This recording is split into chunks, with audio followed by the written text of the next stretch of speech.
Imaginez si je vous disais que l'homme derrière le prêteur sur gage le plus fiable d'Amérique, Rick Harrison, possédait bien plus que de simples reliques et pièces cachées. Et si, avant de s'évanouir à l'hôpital, ses derniers mots chuchotés étaient « Les enfants sont une île ».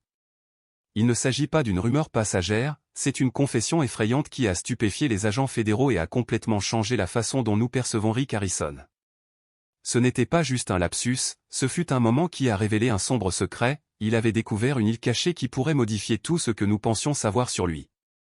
Dans l'atmosphère stérile et calme de la chambre d'hôpital, l'agitation habituelle des studios de télévision, les caméras et la foule avaient disparu. Le seul son que l'on pouvait entendre était le léger bip des machines et le doux sifflement de l'oxygène circulant dans les tubes sous le nez de Rick Harrison. L'odeur du désinfectant remplissait l'air et le bourdonnement discret de la conversation des infirmières se mêlait aux respirations irrégulières d'un homme qui avait autrefois été l'une des figures les plus fiables de la télé-réalité.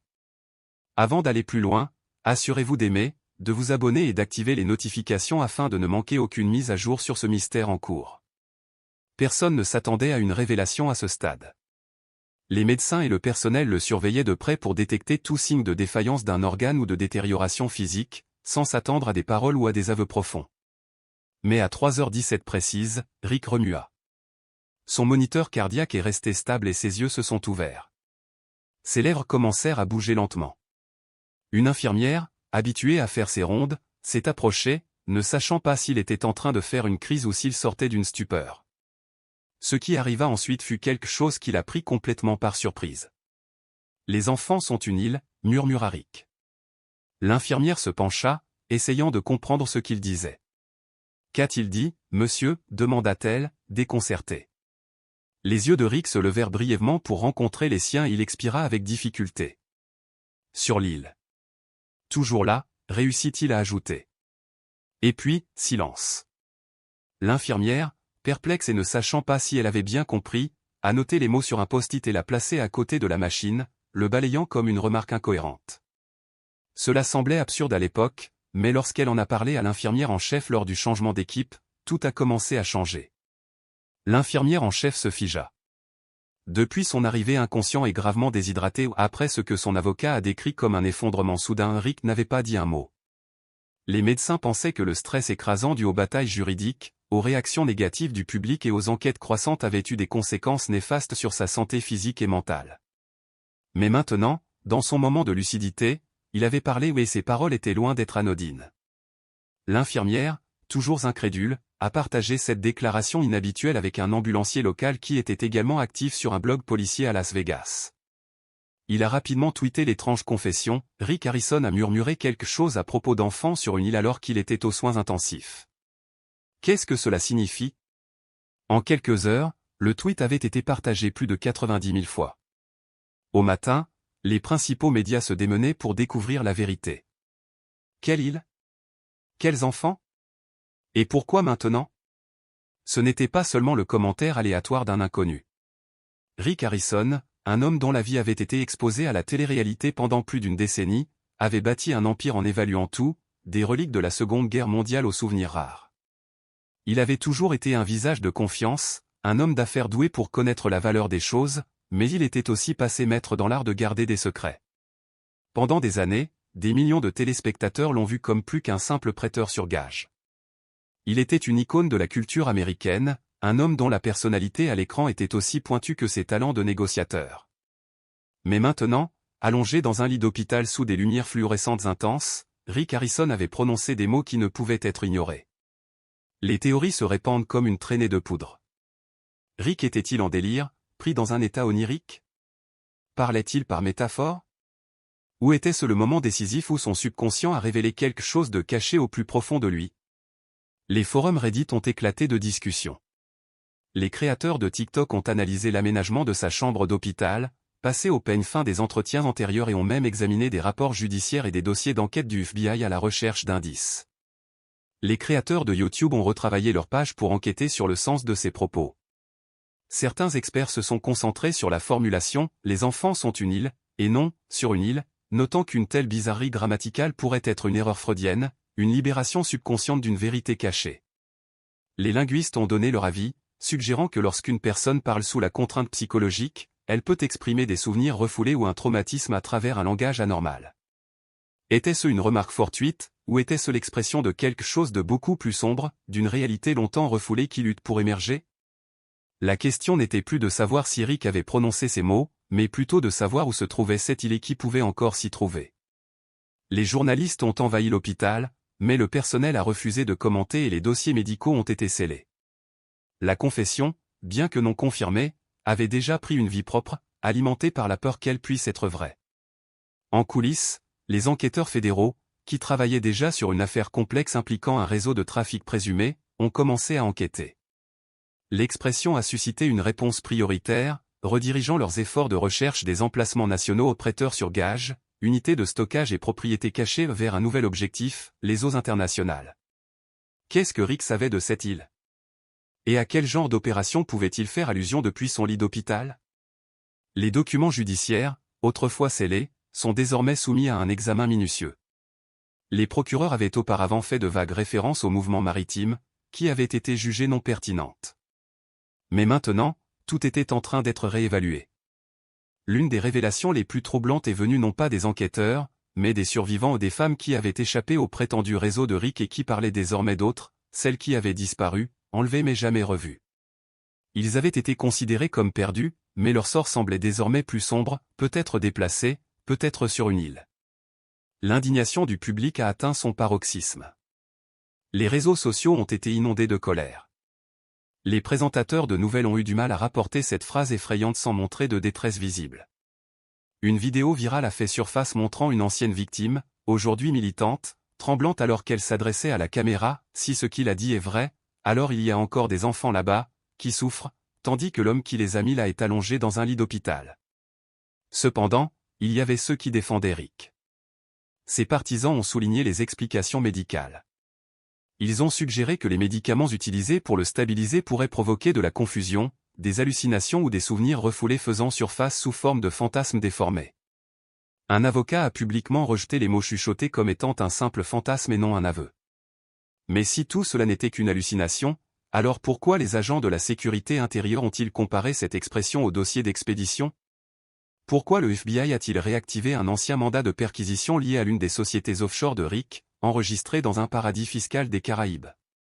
Et pourquoi les médias ont-ils rapporté que les équipages étaient tenus à l'écart d'une île privée proche des îles Vierges britanniques, une île que les associés de Rick avaient tenté d'acquérir? Puis, une autre pièce effrayante du puzzle est apparue. Une note divulguée a révélé que l'une des dernières transactions de Rick avant son arrestation impliquait un important virement bancaire vers une entreprise qui organisait des retraites d'isolement de luxe. En enquêtant plus avant, il a été découvert que cette société possédait 2 îles privées, toutes deux désormais étrangement vides, sans personnel, sans visiteurs ni réservation. Le terme « île » n'était plus métaphorique. Cela avait pris un sens bien réel. Ce qui avait commencé comme une phrase murmurée dans une chambre d'hôpital était désormais la clé d'une enquête internationale. Alors que Rick gisait dans son lit d'hôpital, le monde retenait son souffle, se demandant s'il s'agissait de sa dernière tentative de rédemption ou simplement des dernières paroles désespérées d'un homme perdu dans un réseau de ses propres mensonges. Son déclin physique avait été lent mais indéniable, les signes de sa disgrâce apparaissant bien avant l'hôpital. Ceux qui le connaissaient le mieux ont remarqué les changements. Autrefois une silhouette forte et confiante, Rick était devenu l'ombre de lui-même. Ses apparitions publiques avaient diminué et son comportement devenait de plus en plus erratique. Il a commencé à montrer des signes de stress intense, mauvais sommeil, habitudes alimentaires irrégulières et évitement croissant des contacts personnels. Sa chute n'a pas commencé à l'hôpital, tout a commencé dans le silence d'un homme essayant désespérément d'enterrer ses secrets les plus sombres. Ses proches ont noté un comportement étrange. Il a été aperçu assis seul dans son jardin la nuit, tout habillé, se parlant tout seul. Un jardinier s'est souvenu de Rick lui demandant s'il avait déjà entendu des bruissements dans les arbres la nuit. Ce qui était autrefois considéré comme une métaphore semblait désormais bien plus inquiétant. La disparition de Rick de la vie publique a été rapide. Il a manqué une audience au tribunal, une première pour l'homme d'affaires ponctuel. Son équipe juridique a fait état de problèmes de santé, mais lorsqu'un vague certificat médical a été présenté, le juge est devenu méfiant. Après cela, la présence de Rick aux yeux du public a complètement disparu. Les magasins ont fermé, les employés ont été renvoyés chez eux et toute mise à jour concernant Étoile de Pion a complètement cessé. Derrière les portes closes, l'isolement de Rick s'est approfondi. Son comportement est devenu plus bizarre, comme si son monde autrefois ordonné était en train de s'effondrer. Le personnel de l'une de ses propriétés les moins connues a signalé une faille de sécurité et lorsque la police est arrivée, ils ont trouvé d'étranges graffitis énigmatiques sur les murs ou des phrases telles que « pas de retour » et « et s'il criait encore ». Les caméras avaient été désactivées et personne n'en avait assumé la responsabilité. Le lendemain, Rick a été vu sur les lieux, nettoyant les murs avec de l'eau de Javel, une étrange tentative d'effacer le passé. L'histoire de Rick Harrison n'était plus seulement un drame de prêteur sur gage. C'était devenu un mystère effrayant, qui s'étendait bien au-delà des limites de son émission de télévision. La nuit de l'effondrement de Rick a marqué un tournant, un moment inévitable et dévastateur dans une série d'événements qui s'intensifient. Vers minuit, l'assistant juridique de Rick a appelé les services d'urgence, signalant en urgence que Rick s'était effondré dans le couloir de sa maison de Las Vegas. Il était inconscient, respirant à peine. Les ambulanciers se sont précipités sur les lieux et l'ont trouvé dans un état critique, gravement déshydraté, désorienté et avec une tension artérielle dangereusement basse. Sa respiration était irrégulière et, sans hésitation, il a été transporté à l'hôpital selon un code de traumatologie hautement prioritaire. Au début, les médecins soupçonnaient un problème cardiaque, mais après avoir effectué une série de tests approfondis, ils ont exclu une crise cardiaque ou un accident vasculaire cérébral. Ce qu'ils ont découvert était bien plus complexe. Le diagnostic était choquant, un effondrement systémique provoqué par l'accumulation du stress. Cet état, qui résultait d'un stress psychologique prolongé, s'était manifesté par un effondrement physique complet. Le corps de Rick n'était pas défaillant à cause d'un seul facteur, mais plutôt d'une combinaison de plusieurs facteurs dévastateurs. Il n'avait pas mangé correctement depuis des jours et ne dormait que sporadiquement en pas plus de 2 heures à la fois depuis près d'une semaine. Les tests toxicologiques n'ont révélé aucune drogue illicite dans son organisme, mais ont trouvé des traces de sédatifs puissants, probablement prescrits pour l'aider à gérer son état mental en spirale. Ceux qui avaient été les plus proches de Rick commençaient à exprimer de sérieuses inquiétudes quant à la détérioration de sa santé mentale. Une fois admis aux soins intensifs, Rick est resté presque complètement insensible pendant 36 heures. Pendant ce temps, il alternait entre des moments de faible conscience et une déconnexion totale de la réalité. Le personnel médical a noté des murmures occasionnels ou des phrases décousues et semi-cohérentes qui ne semblaient pas avoir beaucoup de sens sur le moment. Une infirmière se souvient qu'il avait chuchoté « Vérifiez les conduites d'eau. Elles vont plus profondément ». Une autre infirmière a rapporté l'avoir entendu marmonner « Ils ont appelé ça une livraison, mais il pleurait ». À l'époque, ces déclarations fragmentées semblaient absurdes, mais elles prendront plus tard une signification effrayante lorsque la vérité sur l'île sera révélée.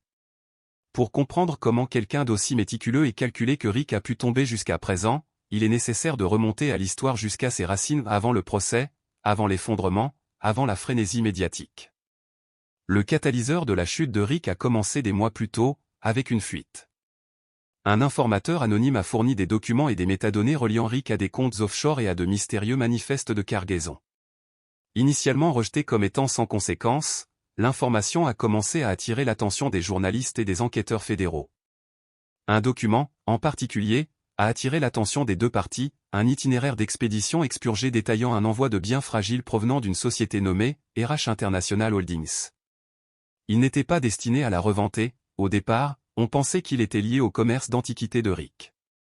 Cependant, lorsque le même nom est apparu sur un autre manifeste découvert lors d'un raid de trafic en Arizona, le récit a radicalement changé.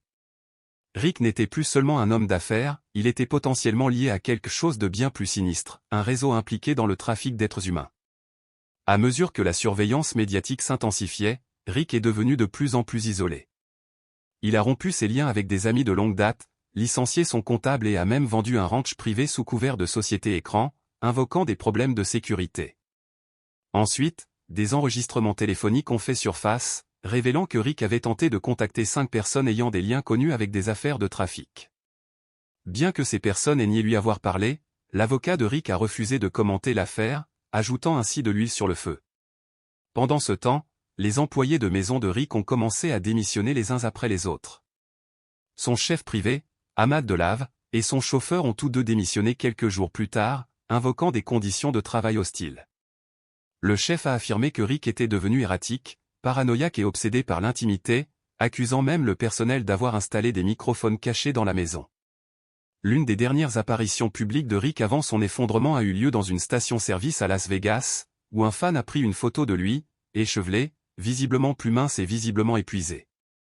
Il semblait désorienté et, bizarrement, il portait une chaussure de chaque type. Lorsque l'image est devenue virale, les représentants de Rick ont publié une déclaration faible, attribuant son apparence aux effets des médicaments. Au moment où Rick a été hospitalisé, il n'était plus simplement un personnage mêlé à un scandale, il était devenu un homme brisé physiquement, mentalement et émotionnellement. Les spéculations allaient bon train dans les médias. Certains ont suggéré que Rick avait tenté de se suicider, tandis que d'autres ont soutenu que son effondrement était une démarche calculée pour gagner la sympathie du public. Mais les médecins étaient sans équivoque, ce qui s'était passé était authentique. Ce n'était pas un acte. Le corps et l'esprit de Rick avaient été poussés au-delà de leurs limites. Cela nous amène à la nuit qui allait tout changer, la nuit de sa confession murmurée. Quelques heures seulement avant ce moment infâme, Rick avait été fortement endormi, ses signes vitaux fluctuant dangereusement. Les infirmières ont été chargées de le surveiller de près en raison du risque imminent d'arrêt cardiaque. Pourtant, vers 3 heures du matin, quelque chose a changé. Le corps de Rick commença à se calmer et, d'une voix rauque et rauque, il murmura les mots qui entraient le monde, « Les enfants sont une île ». 6 mots, ponctués de 2 pauses, formant une déclaration glaçante. Ce qui a commencé comme un blog vidéo d'une infirmière épuisée documentant son long travail a pris une tournure dévastatrice lorsque, par pur hasard, la faible confession de Rick a été filmée. L'infirmière, une femme d'une trentaine d'années travaillant de nuit au centre médical Bally à Las Vegas, avait prévu que la vidéo soit un enregistrement personnel partagé uniquement avec des amis. Elle n'a réalisé l'importance de ce qu'elle avait capturé que bien plus tard.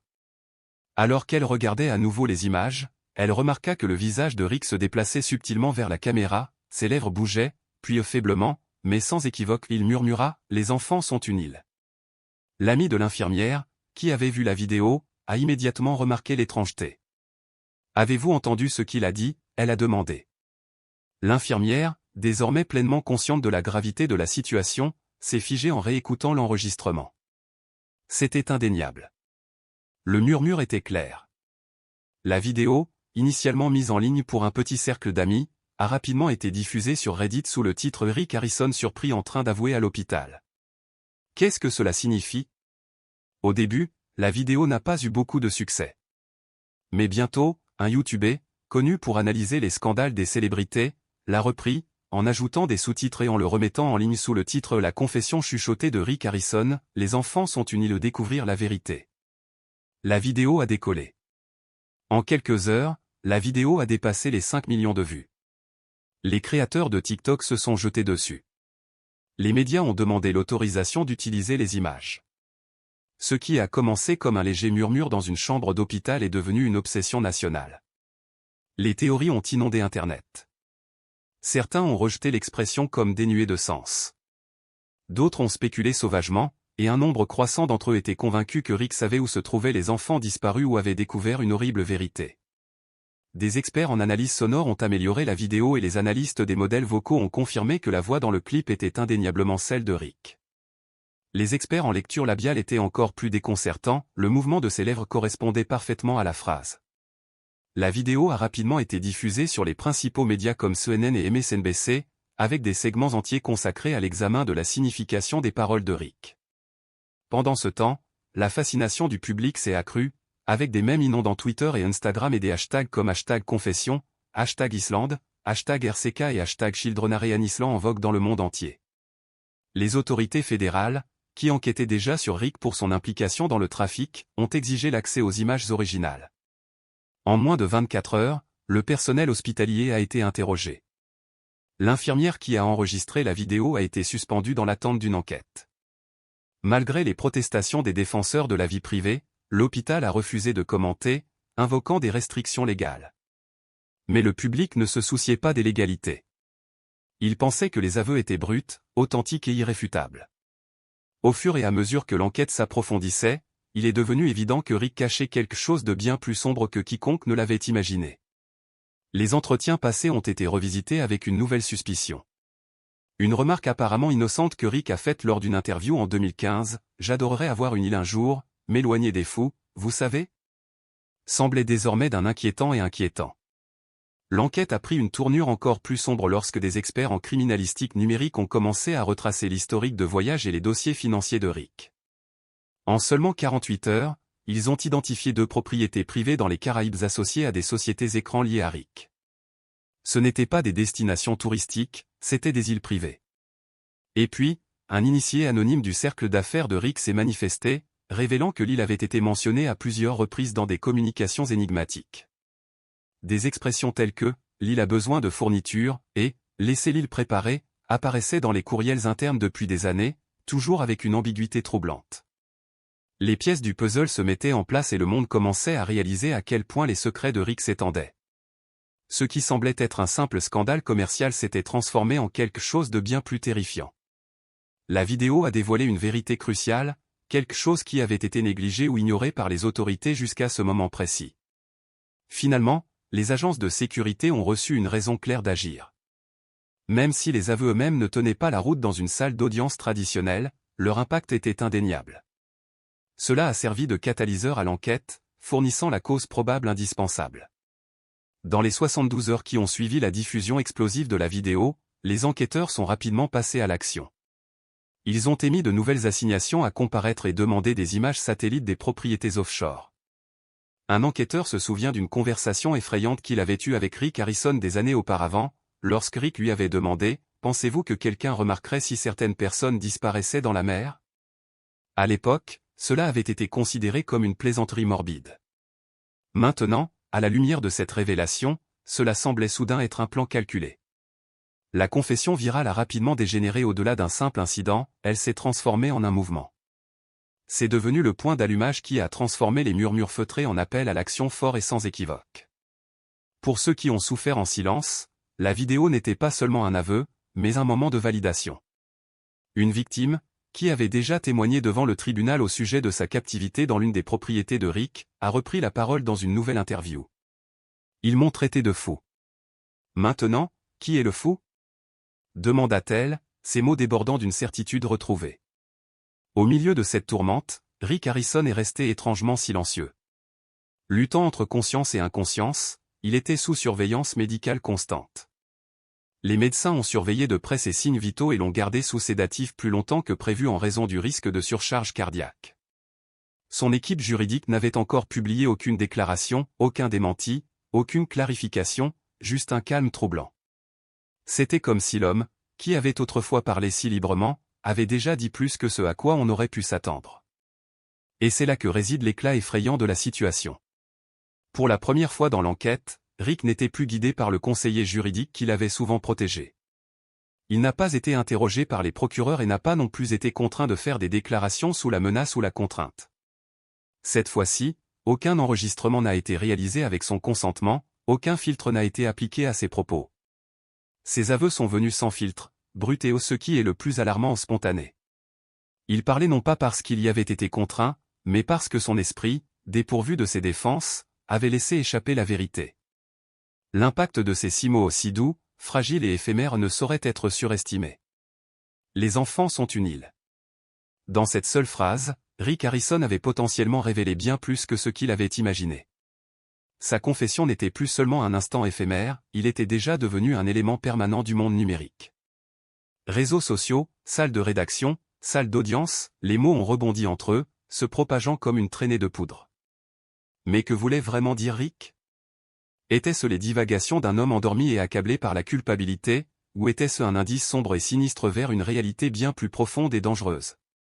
La diffusion virale de ces aveux a non seulement captivé l'attention du public, mais a également déclenché un profond changement dans l'action des autorités fédérales.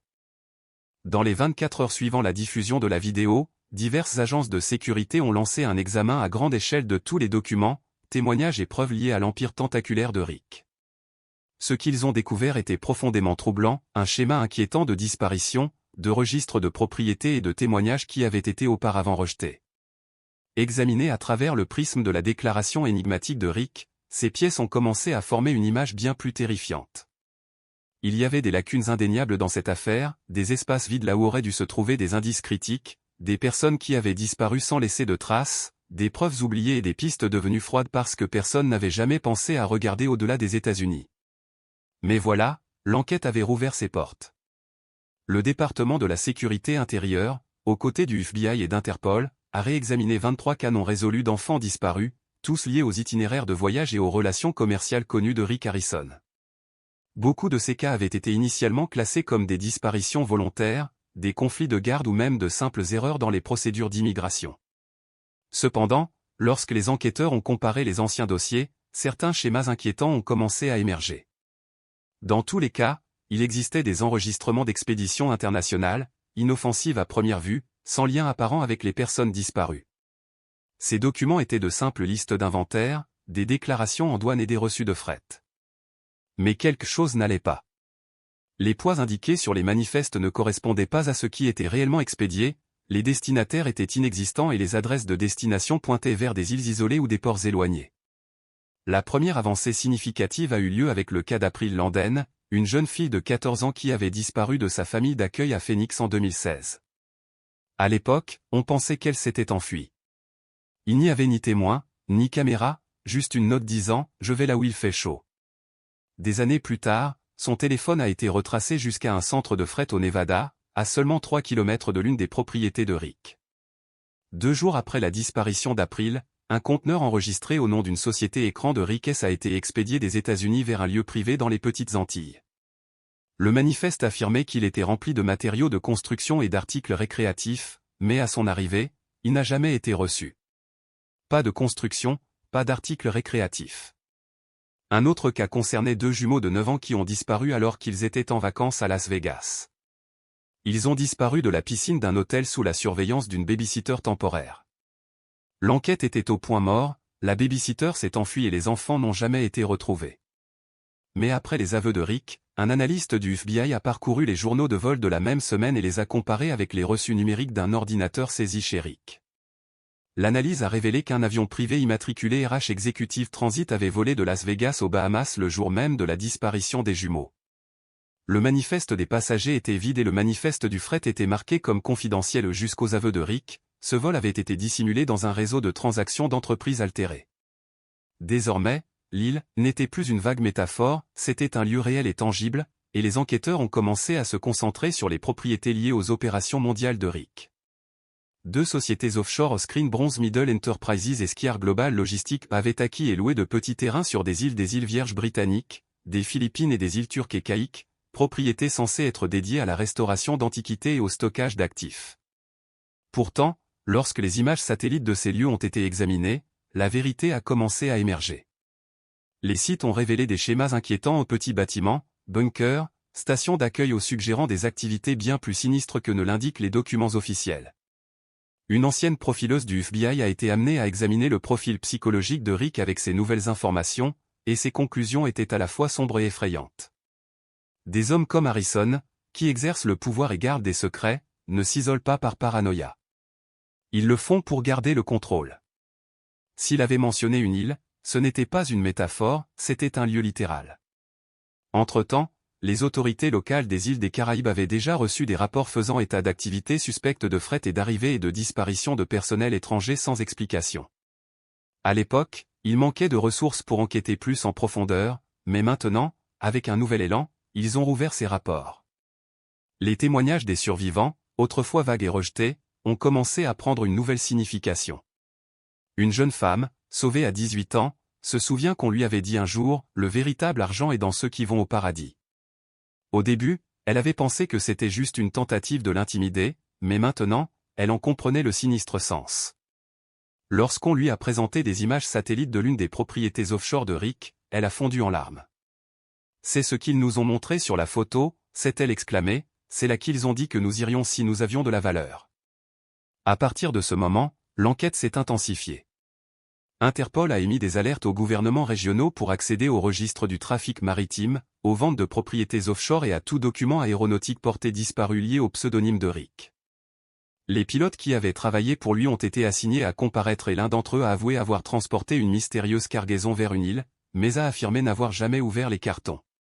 Lorsqu'on l'a pressé, il a simplement répondu « On nous a dit de ne pas poser de questions ». À ce stade, l'affaire ne concernait plus seulement les étranges déclarations de Rick à l'hôpital, il s'agissait de l'empire qu'il avait construit, bien au-delà de la surveillance du gouvernement, un monde caché qui était resté indétectable pendant des années. L'accent a été mis sur l'identification de ceux qui avaient été envoyés dans ces îles. Un ancien fonctionnaire des douanes a rappelé comment il avait subi des pressions pour autoriser le passage de certaines expéditions sous le nom de Rick. Ils ont dit que j'étais un VIP, que j'avais affaire à Rick de Étoile de Pion. Ils ont dit que la cargaison était un objet de collection. Qui étais-je pour argumenter? Chaque nouvelle révélation rapprochait l'enquête du cœur du mystère.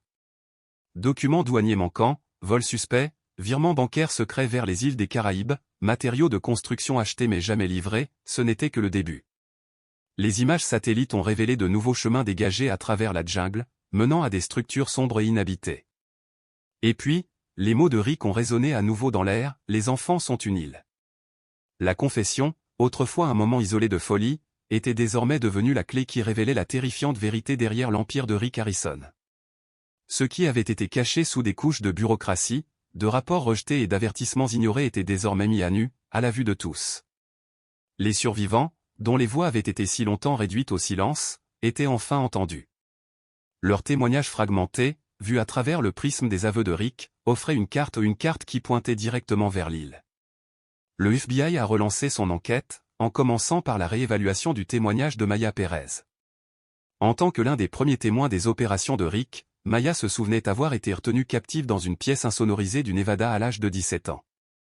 Elle avait été victime de trafic et déplacée entre des lieux secrets, mais une partie de son témoignage ressortait du lot, une remarque faite par l'un de ses ravisseurs. Elle ne va pas sur l'île.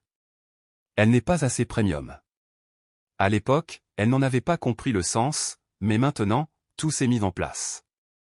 Au début, les déclarations de Maya ont été rapidement rejetées comme étant les divagations d'un esprit délirant, peut-être le produit d'hallucinations.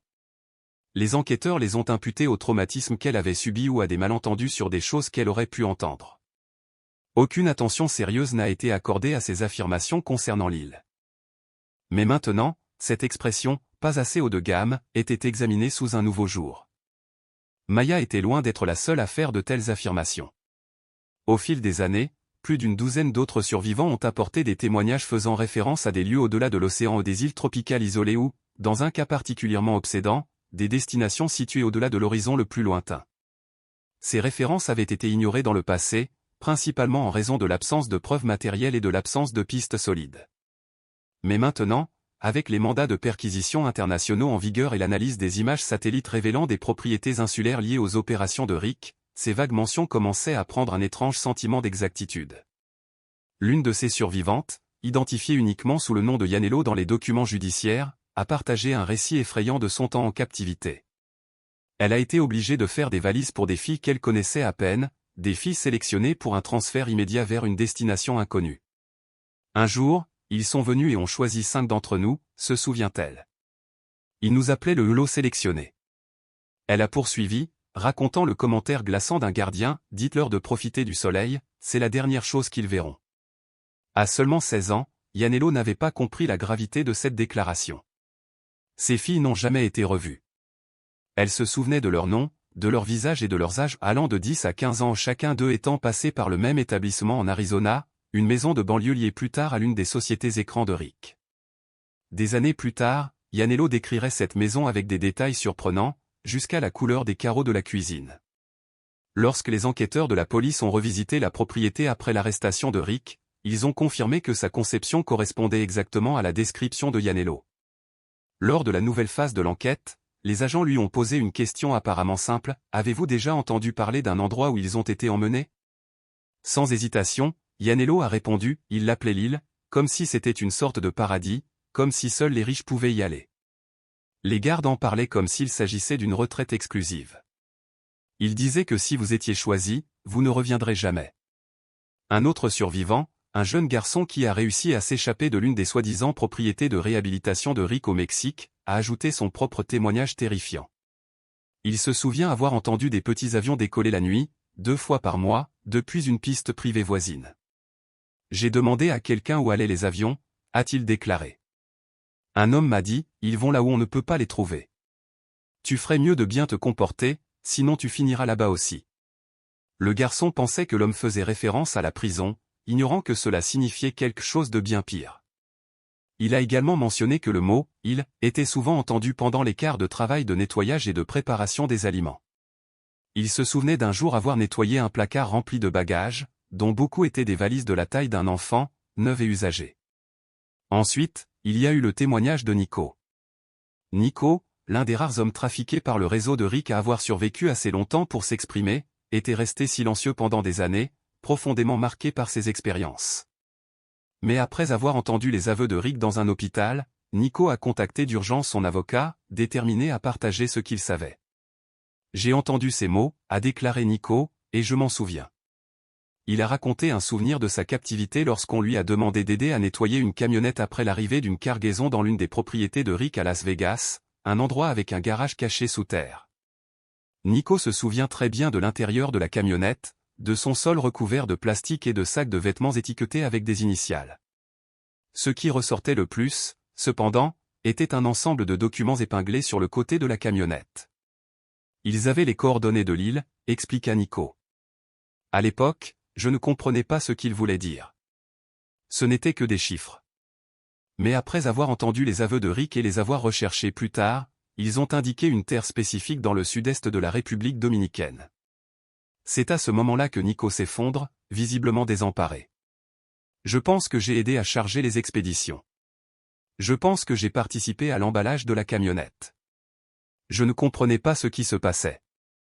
Je ne savais pas ce que je faisais. Individuellement, ces témoignages ont pu paraître fragmentés, incomplets et déroutants. Mais à la lumière des aveux de Rick, ils dressent un tableau cohérent, un processus systématique et méthodique de sélection, de transport et de relocalisation, non pas vers des sous-sols ou des entrepôts, mais vers une île isolée. Plus inquiétant encore était le fait que plusieurs survivants ont mentionné avoir interagi avec des individus qu'ils ont décrits uniquement comme des « inspecteurs » ou des « évaluateurs ». Ces hommes, parfois des femmes, entraient dans les locaux en tenue professionnelle, prenaient des notes, se chuchotaient et faisaient des gestes en direction de certaines victimes. Ils ne nous ont jamais parlé, se souvient un survivant. Ils se contentaient de regarder. Parfois, ils chuchotaient au personnel, et le lendemain, une ou deux filles disparaissaient. Dans la plupart des cas, ces filles n'ont jamais été revues. Une survivante a raconté une expérience effrayante lorsqu'on lui a demandé de se déshabiller et de se retourner lentement pendant que quelqu'un la filmait. Ils lui ont dit que c'était pour un « catalogue ». Elle a ensuite déclaré aux enquêteurs que le catalogue était destiné à des clients à l'étranger. Initialement écarté, ce témoignage était désormais étayé par des fichiers numériques découverts sur l'ordinateur portable crypté de Rick.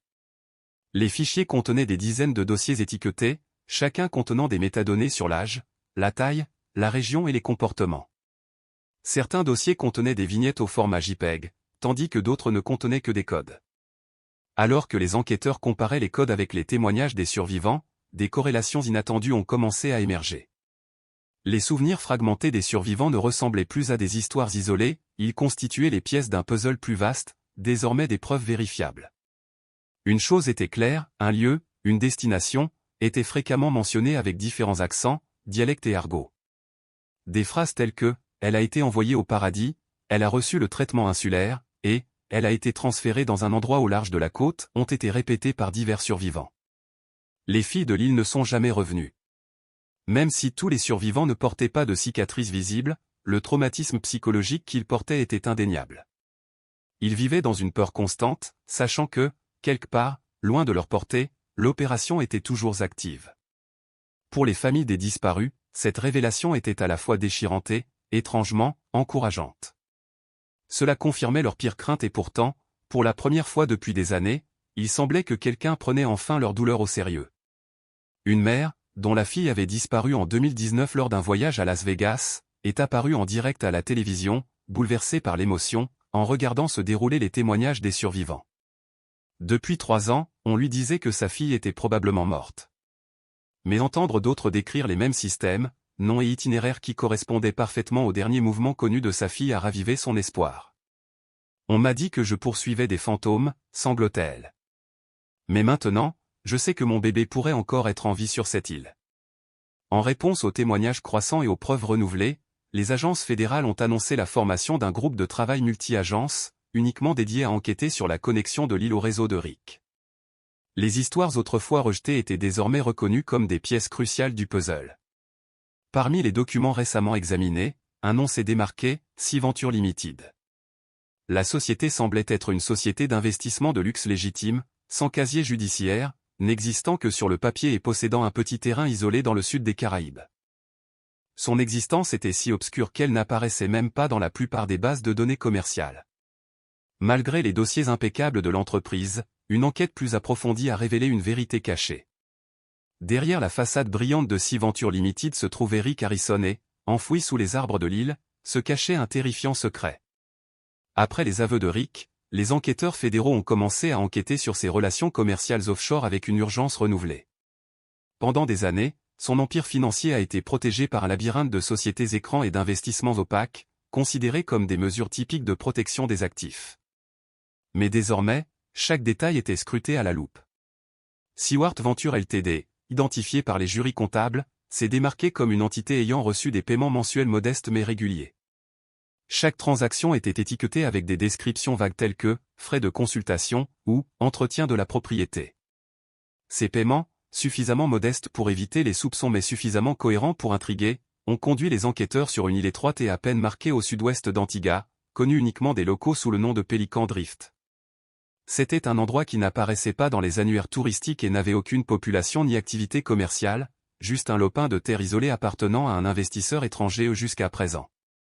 Une fois les coordonnées vérifiées, les enquêteurs ont contacté les autorités régionales et organisé un survol aérien. Ce qu'ils ont découvert dépassait tout ce à quoi ils s'attendaient. Même si l'île semblait inhabitée vue du ciel, les scans infrarouges ont révélé des signatures thermiques au plus profond de la jungle, des signes de structures enfouies sous le feuillage. Ces grandes chambres rectangulaires, auparavant invisibles à l'œil nu, faisaient allusion à quelque chose de bien plus sinistre. Les images satellites des années précédentes ont montré des preuves d'un défrichement progressif et de l'installation de panneaux solaires, susceptibles d'alimenter les opérations internes sans surveillance externe. Mais ce ne sont pas seulement les structures qui ont déclenché l'alarme. Les images thermiques ont révélé des signes de mouvement entre eux, des figures humanoïdes. Ce n'était pas une île vide. C'était une prison. Au fur et à mesure que l'enquête se déroulait, il devint évident que les opérations cachées de Rick étaient loin d'être terminées. L'île, autrefois considérée comme inhabitée, était désormais au centre de l'affaire la plus effrayante qu'on ait jamais imaginée. L'opération, nommée Opération Driftfall, a été exécutée en pleine nuit par une équipe de 15 agents hautement qualifiés, dont 2 psychologues légistes et un conseiller en traumatologie. Leur arrivée à l'aube s'est déroulée dans le silence, glissant à terre dans des bateaux sans bruit. Équipés de caméras corporelles, chaque mouvement était méticuleusement documenté. Dans les premiers instants, l'ambiance était sereine. Les arbres formaient une canopée dense au-dessus et l'air était lourd d'humidité. Le sol sous leurs bottes était mou et souple à mesure qu'ils s'enfonçaient plus profondément dans la forêt. Le premier signe de présence humaine s'est présenté sous la forme d'une trappe presque invisible, cachée sous une bâche incrustée de mousse. La porte était scellée de l'extérieur. En l'ouvrant, les agents ont découvert à l'intérieur 2 jeunes filles, toutes 2 silencieuses et visiblement terrifiées. Ils semblaient avoir moins de 15 ans et étaient incapables de formuler des phrases cohérentes. Leurs vêtements étaient en lambeaux et désorganisés, et l'un d'eux portait un bracelet sur lequel était gravé un numéro, et non un nom. Un appel à l'assistance médicale a été lancé immédiatement. Alors que les filles étaient évacuées par hélicoptère, l'équipe a avancé et a découvert une série de bunkers souterrains, 3 au total.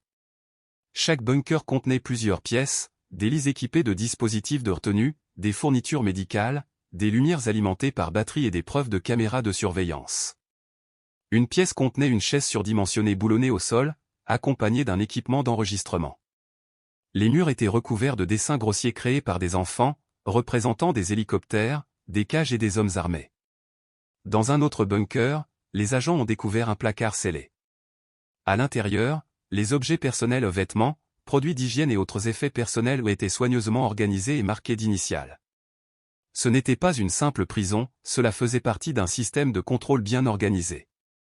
Des échantillons de sol et des écouvillons d'ADN ont été collectés et des photos médico-légales ont été prises. L'analyse a révélé les traces de plus d'une douzaine de personnes différentes, dont certaines étaient liées à des disparitions signalées sur plusieurs années. Ces résultats ont confirmé les craintes qui circulaient en ligne. L'île était réelle, elle fonctionnait et Rick Harrison, directement ou par l'intermédiaire d'intermédiaires, avait financé sa construction et son exploitation. Les analystes juridiques et les journalistes compareront plus tard cette découverte au plan notoire de Jeffrey Epstein, mais avec une tournure plus insidieuse, cachée sous le vernis de la culture populaire. Contrairement à d'autres réseaux de trafiquants qui se déplaçaient et évoluaient, celui-ci était statique, solidement implanté et dissimulé, conçu pour perdurer. Mais la découverte la plus effrayante est peut-être celle d'un livre de comptabilité découvert dans la salle de contrôle de l'un des bunkers. Ce livre, écrit à la main et rempli de noms, de dates et de notes énigmatiques dont beaucoup barrés contenaient des termes comme « rétention obéissante » et « être discipliné ». À côté de chaque nom se trouvait un code de destination. La plupart de ces codes pointaient vers Las Vegas et Phoenix, abrégés en LVOP, mais certains incluaient un code différent, et ce site numéro 1. Le seul site numéro 1 lié à W Venture était, en fait, l'île elle-même. L'opération a pris une tournure charnière lorsqu'il a été confirmé qu'il y avait encore des enfants en vie dans les bunkers souterrains de l'île Siventure. Ce qui avait commencé comme une enquête théorique et une mission axée sur la surveillance s'est rapidement transformé en une opération de sauvetage urgente. Le département d'État américain a travaillé en tandem avec les gouvernements des Caraïbes pour accélérer les autorisations de vol militaires. Le département de la sécurité intérieure a assumé une juridiction temporaire en vertu des protocoles d'urgence internationaux. Ce qui n'était au départ qu'une petite équipe spécialisée est devenu une mobilisation massive de ressources, spécialistes en traumatologie, médecins, analystes des preuves et forces de sécurité armées. En 18 heures, l'opération était pleinement lancée. À 3h15 précises, 3 hélicoptères furtifs ont décollé d'une base navale située à 42 milles de l'île. Chaque hélicoptère transportait des unités formées à l'extraction d'otages à haut risque, accompagnées d'experts en traumatologie. L'objectif était clair, s'infiltrer, extraire et repartir sans laisser de traces. Mais comme cela arrive souvent, les choses ne se sont pas déroulées comme prévu. Alors que les hélicoptères s'approchaient de Pelican Drift, l'imagerie thermique a détecté un mouvement inhabituel près de la côte sud. 2 bateaux ont été aperçus quittant un quai caché, signalant que l'île avait déjà été alertée de la présence des autorités. La source de la fuite reste inconnue. Le chaos qui a suivi a été rapide et intense. Les 3 équipes répartirent leurs efforts à l'atterrissage, Alpha se dirigea vers le quai, Bravo se dirigea vers le bunker principal et Charlie sécurisa le périmètre de la jungle. L'équipe Alpha a tenté de neutraliser les bateaux, mais l'un d'entre eux a réussi à s'échapper en eau libre. La seconde a été capturée, révélant 2 hommes armés et 3 enfants terrifiés, déshydratés et ligotés. Pendant ce temps, l'équipe Bravo a pénétré dans le bunker principal. Malgré la porte en acier renforcée et la serrure de sécurité électronique, ils sont entrés en quelques minutes. À l'intérieur, l'atmosphère était chargée d'humidité et d'une odeur de moisie étouffante. Ce qu'ils ont découvert à l'intérieur a stupéfié même les agents les plus expérimentés. Un dédale de couloirs étroits menait à des pièces, chacune derrière des barreaux d'acier, où étaient enfermés les enfants. Certains dormaient par terre, d'autres se recroquevillaient dans les coins et quelques-uns frappaient silencieusement du poing contre les murs.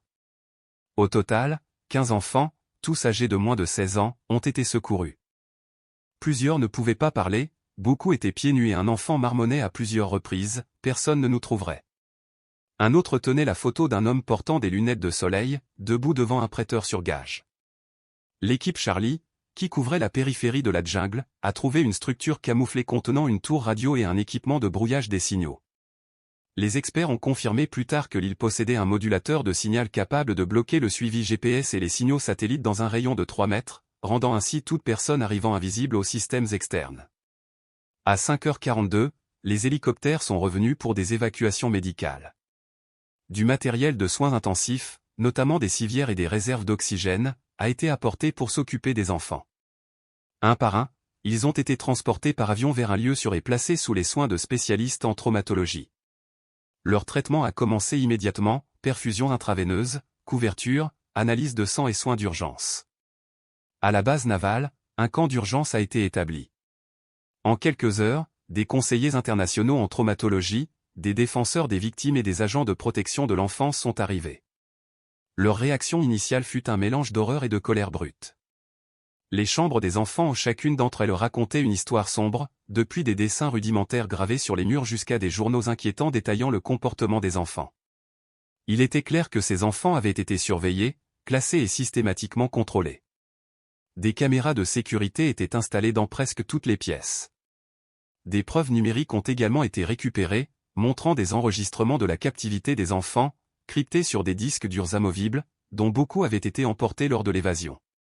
Cependant, un lecteur avait été oublié, trouvé derrière un panneau desserré dans la salle radio. Son contenu a été décrit comme profondément troublant, révélant une histoire terrifiante d'abus et de manipulation psychologique.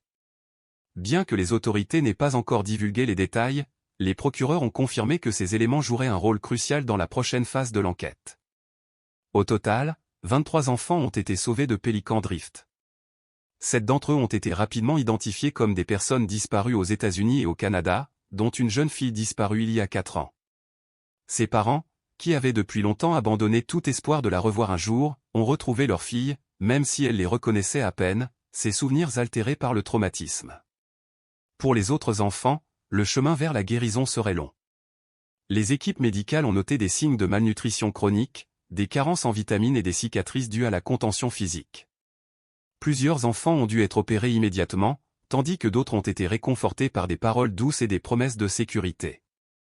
Alors que le monde attendait de nouvelles mises à jour, ceux qui travaillaient en coulisses étaient pleinement conscients que la lutte pour la justice ne faisait que commencer. La tâche consistant à identifier les responsables du fonctionnement de l'île, à obtenir des témoignages et à assurer une protection à long terme aux victimes prendrait des années. Beaucoup d'enfants n'avaient pas de famille connue, pas de documents officiels, seulement des numéros. Certains portaient des bracelets avec ces numéros, d'autres avaient des étiquettes cousues sur leurs vêtements. Quelques-uns portaient même des codes barres tatoués sous leurs poignets, partiellement effacés mais toujours lisibles par les scanners. Le poids psychologique de ces marquages était profond. Pendant ce temps, les autorités ont intensifié leurs efforts pour capturer les personnes impliquées. 2 hommes ont été arrêtés lors de l'interception du bateau, dont l'un avait des liens avec le réseau logistique de Rick Harrison. Malgré son interrogatoire, il est resté silencieux. Cependant, un périphérique USB crypté et cousu dans sa veste a été découvert, et les unités américaines de cybercriminalité analysent actuellement son contenu. Le bateau qui a réussi à s'échapper reste introuvable, malgré les recherches satellites en cours. Interpol a émis des alertes aux autorités côtières des Caraïbes. Il y a des rumeurs d'une autre île, encore inconnue. La crainte est désormais que Pelican Drift ne soit qu'une partie d'une opération bien plus vaste et bien plus sinistre. La réaction du public au sauvetage a été rapide et écrasante. Des manifestations ont éclaté devant les entreprises associées à Rick Harrison et les appels à une plus grande réglementation des réseaux de transport maritime et privé se sont multipliés. L'expression « les enfants sont une île », autrefois considérée comme énigmatique, est rapidement devenue un cri de ralliement. Ce n'était plus seulement une phrase obscure, c'était réel et le monde le savait. À mesure que la nouvelle du raid se répandait, l'histoire est rapidement passée de rumeurs fragmentées et de chuchotements numériques à un tollé mondial. Les principaux médias comme CNN, BBC et Al Jazeera ont consacré des heures à leur secours. Les images troublantes d'agents fédéraux transportant les enfants de la jungle ont été diffusées à plusieurs reprises, chaque image étant trempée de chagrin et d'incrédulité. Le nom de Rick Harrison, autrefois synonyme de télé-réalité et de prêteur sur gage, avait désormais une connotation beaucoup plus sombre, celle de l'exploitation et de l'horreur. L'attention des médias a changé. Des titres tels que « De Pawn Star à Predator, le cauchemar de Rick Harrison » ont dominé l'actualité.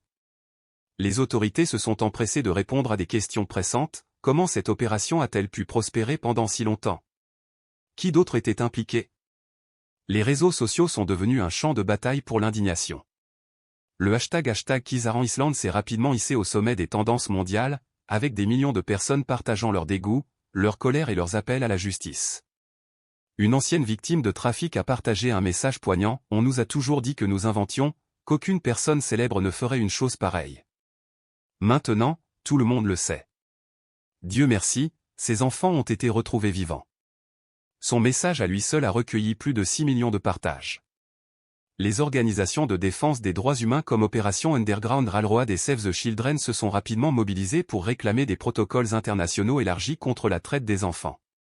L'ONU a publié de rares déclarations condamnant l'exploitation de personnalités publiques et d'infrastructures offshore pour faciliter de telles atrocités. Pendant ce temps, les appels en faveur d'un tribunal international se sont faits plus forts à mesure que de nouvelles preuves ont fait surface liant Rick Harrison et ses associés à des crimes au-delà des frontières américaines. Au fil des jours, de plus en plus de personnalités publiques ont commencé à s'exprimer. Des célébrités, des animateurs de talk shows et des influenceurs des médias sociaux ont tous exprimé leur horreur et leur soutien. Oprah Winfrey s'est excusée publiquement, s'engageant à donner $1 million pour aider les victimes de traumatisme. Même le Dalai Lama et le pape François ont exprimé leur inquiétude, soulignant l'impact mondial de cette crise. Cependant, tout le monde n'était pas convaincu. Une minorité bruyante issue en grande partie des cercles de théorie du complot a tenté de rejeter l'ensemble de l'événement comme étant une fabrication. Pourtant, les preuves accablantes, photographies, tests ADN, témoignages et rapports médicaux ne laissaient aucune place au doute. La vérité a été révélée et le monde ne peut plus l'ignorer. Quant à Rick Harrison, il est resté sous garde fédérale, silencieux et isolé. Sa famille, autrefois sous les projecteurs du public, a disparu de la vue. Les déclarations de son fils et de son associé étaient laconiques et banales. Aux yeux du monde, sa disgrâce fut rapide et définitive. Pour les survivants, le traumatisme de leurs expériences était toujours présent. Même s'ils étaient désormais en sécurité, leur voyage vers la guérison serait long et douloureux. Et même si la crise immédiate a été résolue, de nombreuses questions restent sans réponse. La recherche de justice, de clôture et de responsabilisation ne faisait que commencer. Dans le calme de sa chambre d'hôpital, Rick Harrison s'est réveillé d'un sommeil qui avait duré 50 jours. Le monde qu'il admirait autrefois lui tournait désormais le dos. Ses aveux, lorsqu'ils sont venus, étaient loin d'être dramatiques. Il manquait l'effusion d'émotion que l'on pourrait attendre d'un homme dans sa situation. Mais c'était néanmoins effrayant, un rappel brutal que derrière les lumières brillantes de la renommée, une réalité sombre et tordue se cachait, et que les dégâts qu'il a causés se répercuteraient sur la vie d'innombrables personnes pendant des années à venir. Rick plaça l'enregistreur alors que sa main tremblait légèrement tout en saisissant la couverture, le tissu comme s'il essayait de s'accrocher à quelque chose. Delaney pensa, je ne voulais pas que ça se passe comme ça.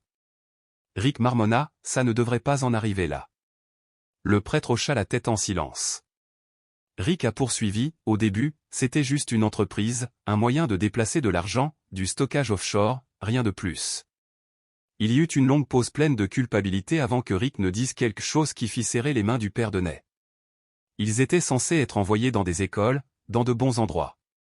Mais quelqu'un a changé le plan. OMS, demanda le curé. Rick ne répondit pas tout de suite. Ses yeux clignèrent et sa mâchoire trembla. Je l'ai construit, tu sais, murmura-t-il. Le système, les tunnels, les fichiers. J'ai tenu des registres. Je n'y ai pas touché. J'ai juste déplacé les pièces. Les agents fédéraux à l'extérieur de la salle échangèrent des regards. Et l'île, demanda Delaney doucement mais clairement. Les yeux de Rick devinrent vitreux. Il y en a un autre. Les mots tombaient avec poids, comme un rocher tombé du ciel. Que veux-tu dire, il a demandé. Rick ne répondit pas tout de suite. Il regarda le plafond, puis cligna des yeux comme s'il essayait de rester éveillé assez longtemps pour révéler quelque chose qu'il n'avait jamais dit à personne. Il y a un endroit plus au sud, expliqua-t-il. Plus petit, moins développé, mais plus propre, avec moins de monde. J'y ai envoyé le premier groupe il y a des années. Tu te souviens du nom, il ferma les yeux et marmonna, ses lèvres remuant. Je l'ai écrit. Il est au sous-sol, sous le congélateur. Delaney se pencha. Qu'est-ce qu'il y a dans le sous-sol? Rick expira profondément. Sa respiration était difficile. Le grand livre. Tout est là. Une minute passa, puis une autre.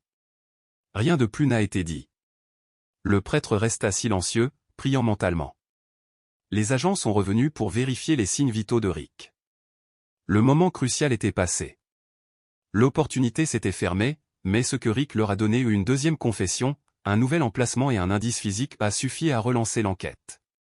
La même nuit, une équipe médico-légale fédérale a été envoyée à la maison de Las Vegas où Rick vivait depuis plus d'une décennie. Même si la propriété faisait déjà l'objet d'un mandat de perquisition, le sous-sol n'avait pas encore été fouillé. Maintenant, avec les nouvelles informations fournies, ils sont revenus examiner à nouveau la zone. Dans le coin le plus éloigné du sous-sol, devant des étagères de vin et derrière un congélateur commercial fixé au mur, ils l'ont trouvé. Une trappe scellée, à peine plus large qu'une valise. En dessous, un compartiment caché pas plus grand qu'un placard. À l'intérieur, un coffre-fort ignifuge. Et à l'intérieur, un carnet poussiéreux en cuir noir, sans étiquette, sans fioriture. Mais à l'intérieur de ce cahier se trouvait le grand livre. Page après page de notes manuscrites qui, au début, semblaient codées, mais qui se sont vite révélées étonnamment organisées. Chaque section était datée, indexée et organisée par alias, emplacement et résultat. Nom, âge, notes sur la qualité, l'obéissance et la réussite des transferts. plusieurs pages mentionnaient des expéditions étiquetées IS-1, IS-2 et ISBH qui correspondaient probablement au site des îles 1, au site 2 et éventuellement à un site aux Philippines. Des dizaines de noms correspondaient au rapport de personnes disparues, certains marqués de symboles d'urgence, d'autres entourés. Les pages les plus effrayantes étaient marquées d'onglets rouges. Ces pages contenaient des coordonnées, des numéros de transactions et des références directes aux partenaires. Certains noms étaient des pseudonymes, mais d'autres étaient des individus bien connus toujours en liberté, célébrités, hommes politiques, investisseurs.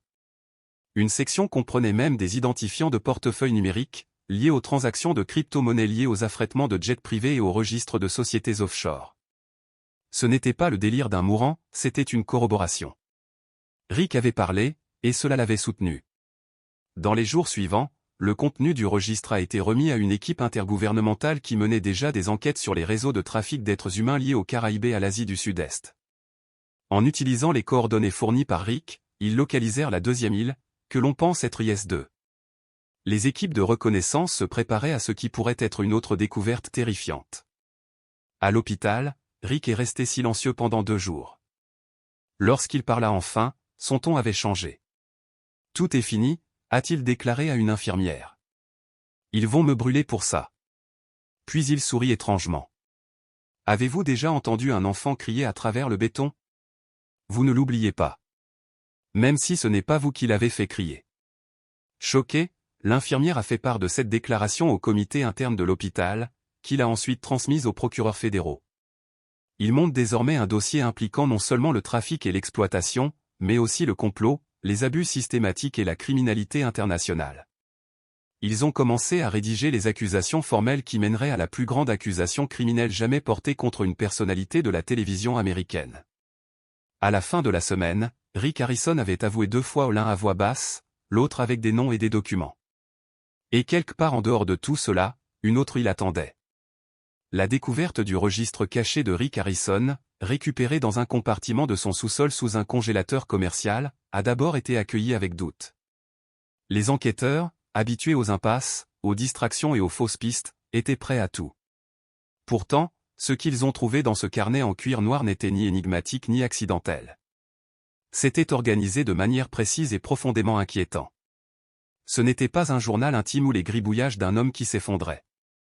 Il s'agissait d'un enregistrement détaillé des transactions commerciales, des acquisitions et des évaluations comportementales s'étalant sur près d'une décennie.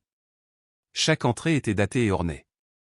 Chaque page portait l'écriture unique de Rick Harrison, confirmée par des graphologues légistes qui l'ont comparé aux contrats, reçus et lettres personnelles saisies au début de l'enquête.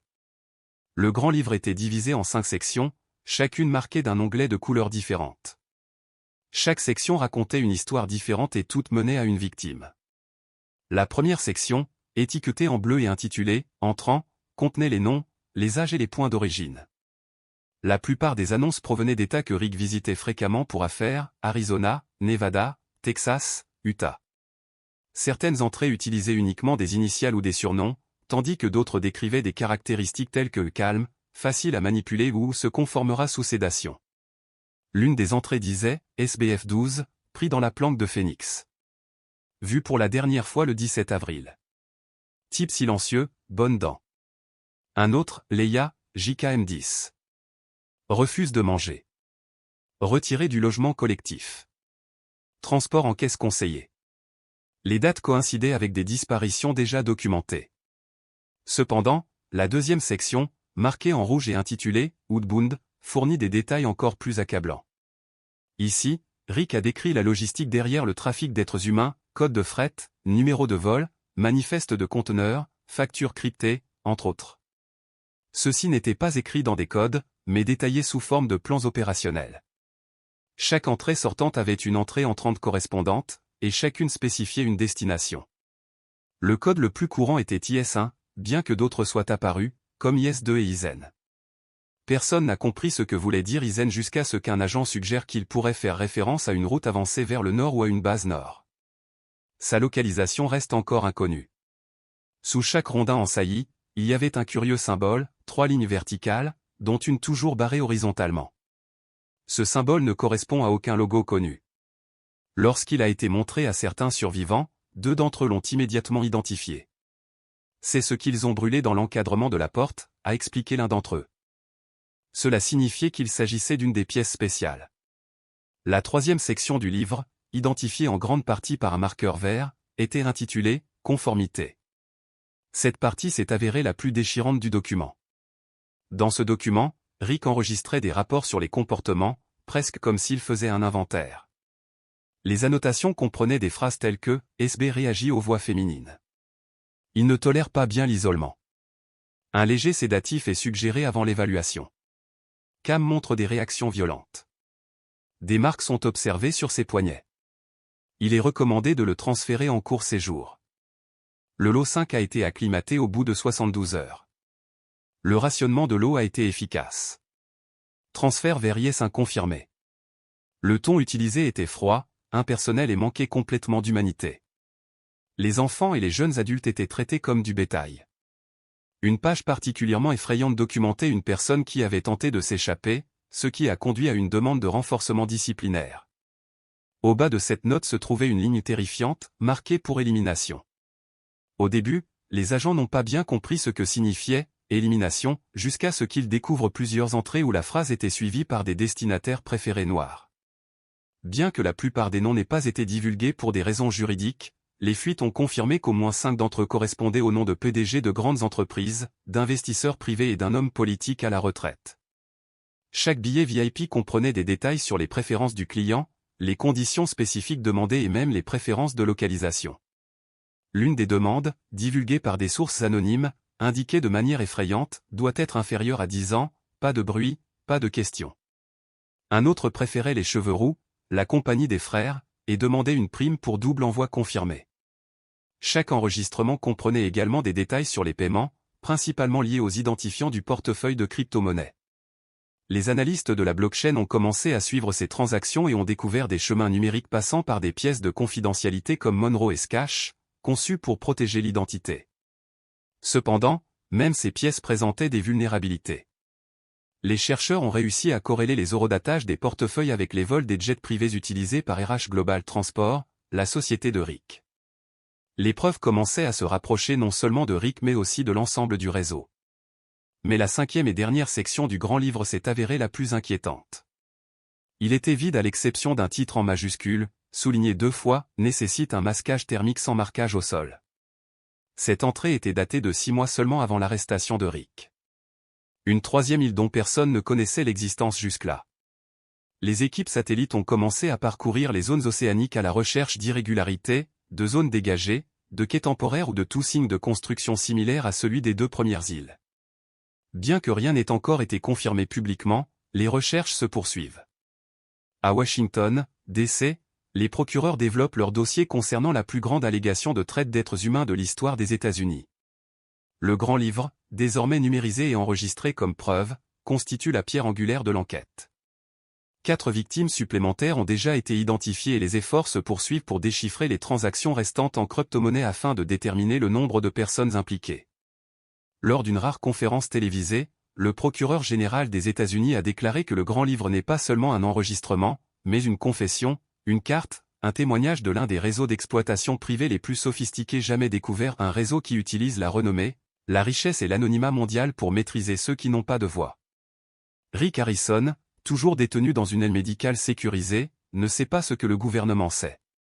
Son équipe juridique, remarquablement silencieuse, prépare une défense qui reste encore à définir. Mais le grand livre parle de lui-même. Ses pages sont marquées d'échos de prénoms d'enfants.